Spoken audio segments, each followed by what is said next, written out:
What is up, everyone? It's Nathan from Desert Tropical Paver Restoration. We are working out here in Casa Grande today. We got this big patio behind me that we're going to be sealing.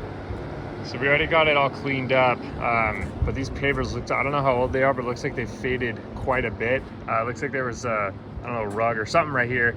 You can see just the color difference. Obviously this has been protected from the sun, so it hasn't really faded, but over everything else seems to have faded quite a bit. So we're gonna do a color enhancing sealer, make this thing pop, bring it back to life, and it's gonna look super good.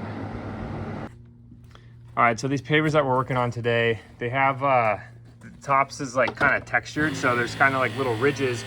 So what happens, our first coat's always a flood coat, but you get a little buildup of sealer that kind of pulls up in all the low spots. And obviously we wanna get a heavy first coat because the flood coat is the most important. But we don't want an uneven application, so we just take the leaf blower and just kind of blow things out. And then got my man Joe working up along the edges. We always use a paint shield along all the edges. Obviously, we don't want to get overspray on the concrete. We don't want to get overspray on the walls. And we also do it along the edges here, even with the rocks. I know some guys I've seen, they just spray over the rocks, and which is fine, but the homeowners aren't paying us to spray the rocks, and it kind of changes the color. So we like to take a couple extra steps and just make everything nice and clean and consistent and not get sealer on anything that we don't want to. So we got the first coat going down here, and you guys can see the color difference is just absolutely tremendous. So still got quite a bit to seal here, but it's coming along.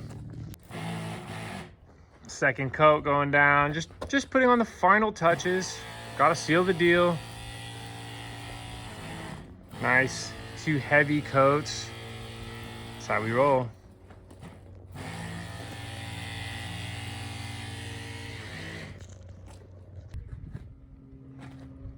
All right, and that is a wrap. We are all finished here. It's still drying over here in the shade a little bit. You can see some of the white, but huge difference. These pavers were way overdue for a nice sealing. This is gonna cure up super good over the next few days. Nice and protected. The wet look sealer, humongous difference in color. So, pretty sweet.